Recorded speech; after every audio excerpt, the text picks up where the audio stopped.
Okay, so isang pinagpalang buhay sa ating lahat. Muli, nandito na naman tayo upang magbahagi ng salita ng Diyos.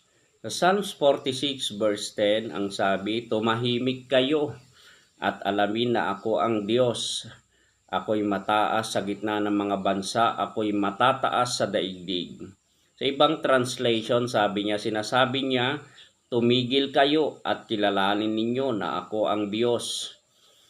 Ako'y pararangalan sa mga bansa, ako'y papupurihan sa buong mundo." Yan po ang salita ng buhay sa Psalms 46 verse 10. So binanggit po niya yung tumahimik kayo, tumigil kayo. So mga kapatid, napakahalaga po sa ating buhay ang tinatawag na quiet time. Quiet time, mga kapatid.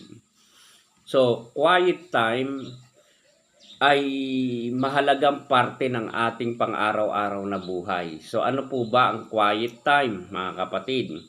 Ito ay isang personal na oras na inilalaan para sa pananalangin, pagbabasa ng salita ng Diyos, ang Biblia, pagninilay sa salita ng Diyos. So ito ay tinatawag na devotion na nagpapalalim ng relasyon at pakikipag-usap ng isang Kristiyano sa Panginoon.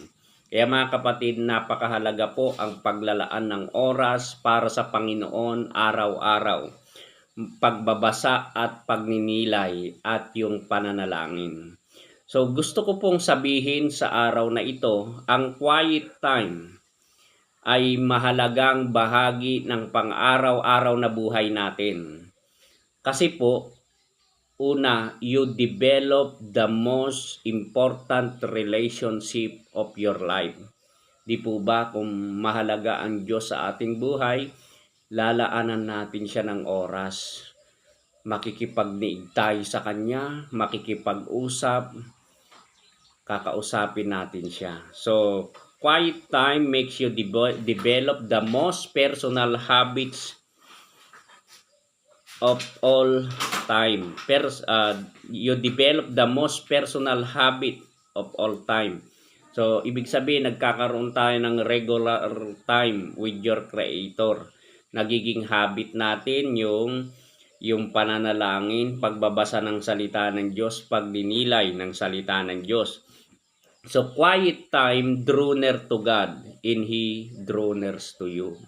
So, napapalapit po tayo sa Diyos. At yan po ang kalooban ng Diyos, maging malapit tayo sa Kanya. Quiet time is your personal school of the Word. Yan, personal school of the Word. Yan, natututo tayo ng mga salita ng Diyos. Diyan tayo nahuhubog, natuturuan. Sabi nga sa Romans 15:4, anumang nasa kasulatan ay nasulat. Sa ikatututo natin, lumalakas ang ating loob kapag binabasa natin ang mga aral na matatagpuan doon at nagkakaroon tayo ng pag-asa. So, quiet time makes you read the most important book in the world. So, yan po. Siyempre, babasahin natin yung salita ng Diyos. Yan, maalaala ko tuloy, yung isang pamilya, in-invite nila yung pastor para mag-dinner sa kanilang tahanan. Nung nakakain po yung pastor at umalis, ayan, nawala po yung kutsara. Yung kutsara, mga kapatid, nawala. Sabi nila, kinuha yata ni pastor, napagbintangan tuloy yung pastor. Paglipas po ng isang taon, nagkita sila, naglakas loob siyang tanungin kay pastor, "Pastor, naiuwi niyo po ba yung kutsara no nag-dinner kayo sa bahay?" Yung kutsara, sabi niya, iniipit ko sa Bible. Sabi niya gano'n. O, isipin niyo, na-discover tuloy. Isang taon na hindi nagbubuklat at nagbabasa ng banal na kasulatan. So, quiet time makes you read the most important book in the world. Yan, ito yung Bible, mga kapatid.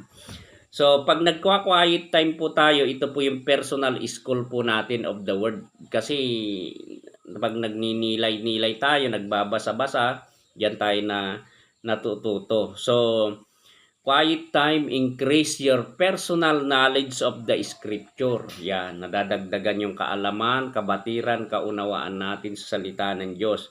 At higit sa lahat, you experience the presence of God.